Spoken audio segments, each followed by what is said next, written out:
Hi friends, ಇವತ್ತು ನಾನು ನಿಮಗೆ ಸಲಾಡ್ ಮಾಡೋದನ್ನು, ಮೆಂತ್ಯ ಸಲಾಡ್ ಮಾಡೋದನ್ನು ತೋರಿಸ್ಕೊಡ್ತಾ ಇದ್ದೀನಿ. ಹಾಗೆ ಇದು ಮೊಳಕೆ ಬಂದಂತಹ ಮೆಂತ್ಯೆಯಲ್ಲಿ ಮಾಡಿದಂತಹ ಒಂದು ಕೋಸಂಬರಿ. ನೀವು ನೋಡಿ, ಇಲ್ಲಿ ಮೊಳಕೆ ಬಂದಂತಹ ಒಂದು ಮೆಂತ್ಯೆಯನ್ನು 1 ಬೌಲಷ್ಟು ನಾನಿಲ್ಲಿ ತಗೊಂಡಿದ್ದೀನಿ. ಹಾಗೆ ಕಾಯಿ ತುರಿಯನ್ನು 1/4 ಬೌಲಷ್ಟು ತಗೊಂಡಿದ್ದೀನಿ. 1/4 ಸ್ಪೂನಷ್ಟು ಸಾಸಿವೆ, ಕರಿಬೇವಿನ ಸೊಪ್ಪು, ಕೊತ್ತಂಬರಿ ಸೊಪ್ಪು ಸ್ವಲ್ಪ, 2 ಹಸಿಮೆಣಸಿನ್ಕಾಯಿ, ಒಂದು ಅರ್ಧ ಹೋಳು ನಿಂಬೆಹಣ್ಣು, ಉಪ್ಪು ಮತ್ತು ಒಗ್ಗರಣೆಗೆ ಎಣ್ಣೆ 1 ಸ್ಪೂನಷ್ಟು ಬೇಕಾಗುತ್ತೆ. ಇಷ್ಟನ್ನು ಬಳಸ್ಕೊಂಡು ನಾವು ಸಲಾಡ್ ಮಾಡೋದನ್ನು ನಾನೀಗ ತೋರಿಸ್ಕೊಡ್ತೀನಿ. ಹಾಗೆ ಈ ಮೊಳಕೆ ಬರೆಸಿದಂತಹ ಮೆಂತ್ಯೆ ಕಹಿ ಇರೋದಿಲ್ಲ, ಹಾಗಾಗಿ ನಿಮಗೆ ಈ ಮೆಂತ್ಯೆಯನ್ನು ನಾವು ಯೂಸ್ ಮಾಡ್ಕೋಬಹುದು.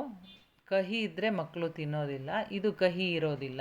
ಇದಕ್ಕೆ ಇನ್ನೂ ಬೇಕಿದ್ದರೆ ನೀವು ಸೌತೆಕಾಯಿ, ಕ್ಯಾರೆಟು, ದಾಳಿಂಬೆ, ಆಮೇಲೆ ನೀರುಳ್ಳಿಯನ್ನು ಸಹ ಇಲ್ಲಿ ಹಾಕಬಹುದು. ಯಾವುದೇ ಪದಾರ್ಥ ಹಾಕಿದರೂ ಸಹ ಅದು ಹೊಂದ್ಕೊಳುತ್ತೆ, ಏನು ಬೇರೆ ಅನಿಸೋದಿಲ್ಲ ನಿಮಗೆ. ನಿನ್ನ ಟೇಸ್ಟು ಜಾಸ್ತಿ ಆಗ್ತಾ ಹೋಗುತ್ತೆ. ಇಲ್ಲಿ ನಾನು ಬರೀ ಮೆಂತ್ಯದೇ ತೋರಿಸಿರೋದ್ರಿಂದ ಬರೀ ಒಂದೇ ಮೆಂತ್ಯೆ ಮಾತ್ರ ಹಾಕಿದ್ದೀನಿ. ಈಗ ನೋಡಿ, ಇದು ರಾತ್ರಿ ನೆನೆ ಹಾಕಿ ಬೆಳಗ್ಗೆ ನೀವು ಒಂದು ಬಾಕ್ಸ್ಗೆ ಹಾಕಿಟ್ರೆ ನೀಟಾಗಿ ನೀರನ್ನು ತೆಗೆದು ಹಾಕಿಡಬೇಕಾಗುತ್ತೆ. ಒಂದು ರಾತ್ರಿ ಫುಲ್ಲು ನೆನಿಬೇಕದು ಮೆಂತ್ಯೆ. ಆನಂತರ ಒಂದು ಬಾಕ್ಸಿಗೆ ಹಾಕಿಟ್ರೆ ಅಷ್ಟು ಮಾರನೇ ದಿನ ಬರುತ್ತೆ ಮೊಳಕೆ. ಈಗ ಒಗ್ಗರಣೆಗೆ ಒಂದು ಪಾತ್ರೆಯನ್ನು ಇಟ್ಕೊಂಡಿದ್ದೀನಿ. ಒಗ್ಗರಣೆಗೆ 1 ಟೀ ಸ್ಪೂನಷ್ಟು ಎಣ್ಣೆ ಸಾಕಾಗುತ್ತೆ. ಇದು ಸ್ವಲ್ಪ ಪ್ರಮಾಣದಲ್ಲಿ ಮಾಡ್ಕೊಳೋದ್ರಿಂದ 1 ಟೀ ಸ್ಪೂನಷ್ಟು ಎಣ್ಣೆಯನ್ನು ಹಾಕೋಣ. ಹಾಗೆ ನಾನು ಹೇಳಿದ ಹಾಗೆ ಈ ಮೊಳಕೆ ಬಂದಂತಹ ಮೆಂತ್ಯೆಯಲ್ಲಿ ಕಹಿ ಅಂಶ ಇರೋದಿಲ್ಲ, ಹಾಗಾಗಿ ನಾವು ಯಾವುದು ಬೇರೆ ಈಗ ಹೆಸರು ಕಾಳು ಇದೆಲ್ಲ ಮಾಡ್ತೀವಲ್ಲ ಸಲಾಡು, ಅದೇ ಥರ ನೀವು ಇದನ್ನು ಸಹ ಮಾಡಬಹುದು.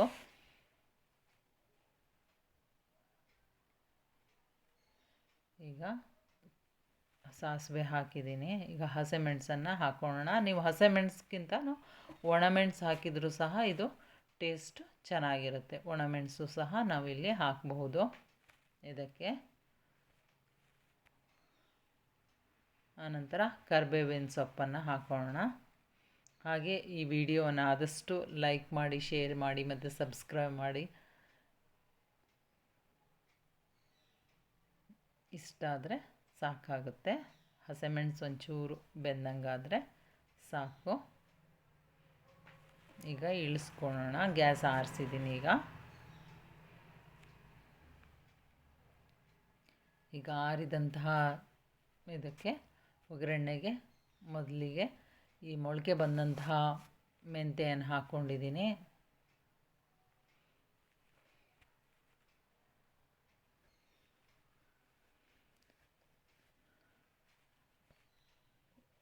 ಇದಕ್ಕೆ ಕಾಯಿ ತುರಿಯನ್ನು ಈಗ ಹಾಕೋಣ.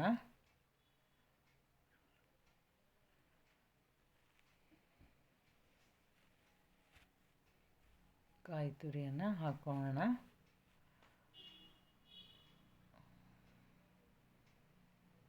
ಸ್ವಲ್ಪ ಕೊತ್ತಂಬರಿ ಸೊಪ್ಪು, ಉಪ್ಪನ್ನು ಹಾಕಿ ನಿಂಬೆಹಣ್ಣನ್ನು ಹಿಂಡ್ಕೊಳ್ಳೋಣ.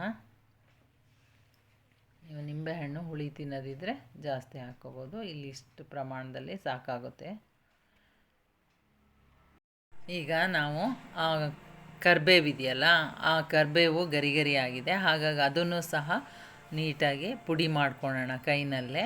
ಅದು ಸಹ ತೆಗೆದಿಡೋದು ತಪ್ಪುತ್ತೆ, ಅದನ್ನು ಸಹ ತಿಂದುಬಿಡ್ಬೋದು. ಹಾಗಾಗಿ ಆದಷ್ಟು ಈ ಮೆಂತ್ಯೆಯನ್ನು ಒಂದು ಹೊಟ್ಟೆ ನೋವು ಬಂದರೆ ಸಾಕು, ಸ್ವಲ್ಪ ಮೆಂತ್ಯೆಯನ್ನು ನೀವು ಮೊಸರಿನ ಜೊತೆಗೆ ತಿಂದುಬಿಟ್ರೆ ಹೊಟ್ಟೆ ನೋವು ಫುಲ್ ಕಡಿಮೆ ಆಗಿಬಿಡುತ್ತೆ. ನೀವು 1-2 ದಿನ ಈಗ ಮಕ್ಕಳಿಗೆ ತಕ್ಷಣ ಆಸ್ಪತ್ರೆಗೆಲ್ಲ ಕರ್ಕೊಂಡು ಹೋಗೋ ಬದಲು ಈ ಥರ ಮೆಂತ್ಯೆಯನ್ನು ರಾತ್ರಿ ಸ್ವಲ್ಪ ನೆನೆಸಿ ಬೆಳಗ್ಗೆ ಮೊಸರಲ್ಲಿ ಕೊಟ್ಬಿಟ್ರೆ ನೀವು, ಇಲ್ಲಾಂದರೆ ಹಾಗೆ ಒಣ ಮೆಂತ್ಯೆ ಇರುತ್ತಲ್ಲ ಅದೇ ಮೆಂತ್ಯೆಯನ್ನು ಹಾಗೆ ಸ್ವಲ್ಪ ಮೊಸರೊಳಗೆ ಹಾಕಿ ಹಾಗೆ ನುಂಗಿಸ್ಬಿಟ್ರೆ ನೀವು ಆ ಹೊಟ್ಟೆ ನೋವು ಫುಲ್ಲು ಕ್ಲಿಯರ್ ಆಗುತ್ತೆ. ಹಾಗಾಗಿ ಈ ಮೆಂತೆ ಅಂತೂ ಹೊಟ್ಟೆಗೆ ತುಂಬ ಉಪಯುಕ್ತವಾದಂತಹದ್ದು. ಈಗಂತೂ ಹೊಟ್ಟೆ ಪ್ರಾಬ್ಲಮ್ ತುಂಬ ಜಾಸ್ತಿ ಇರೋದರಿಂದ ಆದಷ್ಟು ಈ ಸಲಾಡ್ಗಳನ್ನು ಈ ಥರ ಮೆಂತೆ, ಅದು ಮೊಳಕೆ ಬಂದಿಸಿದ ಮೆಂತೆ ಅಂದರೆ ಇನ್ನೂ ತುಂಬಾ ಒಳ್ಳೆಯದು. ಇದರಲ್ಲಿ ಚಟ್ನಿನೂ ಸಹ ಮಾಡ್ತಾರೆ, ಈ ತಂಬಳಿ ಮಾಡ್ತಾರೆ ಮೆಂತೆಯಿಂದಾಗಿ.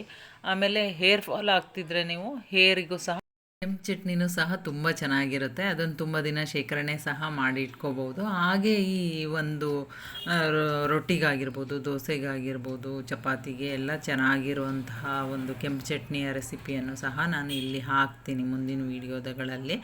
ಆಮೇಲೆ ಈ ಹೊಟ್ಟೆಯನ್ನು ನಾವು ತಂಪಾಗಿಡುವಂತಹದ್ದು, ಒಂದು ಚೆನ್ನಾಗಿಡುವಂತಹ ಮೆಂತೆಯ ಈ ಸಲಾಡನ್ನು ಆದಷ್ಟು ಒಂದು ವಾರಕ್ಕೆ 1-2 ಸಾರಿನಾದರೂ ಮಾಡಿ ತಿನ್ನೋದು ತುಂಬ ಉಪಯುಕ್ತ ಅಂತ ಅನಿಸುತ್ತೆ. ಆಮೇಲೆ ಈ ವಿಡಿಯೋವನ್ನು ಆದಷ್ಟು ಲೈಕ್ ಮಾಡಿ, ಶೇರ್ ಮಾಡಿ ಮತ್ತು ಸಬ್ಸ್ಕ್ರೈಬ್ ಮಾಡಿ. ಈ ಥರದ ವಿಡಿಯೋಗಳನ್ನು ನನಗೆ ಮಾಡೋದಕ್ಕೆ ಎನ್ಕರೇಜ್ ಸಿಕ್ಕಂಗಾಗುತ್ತೆ. Thank you for watching.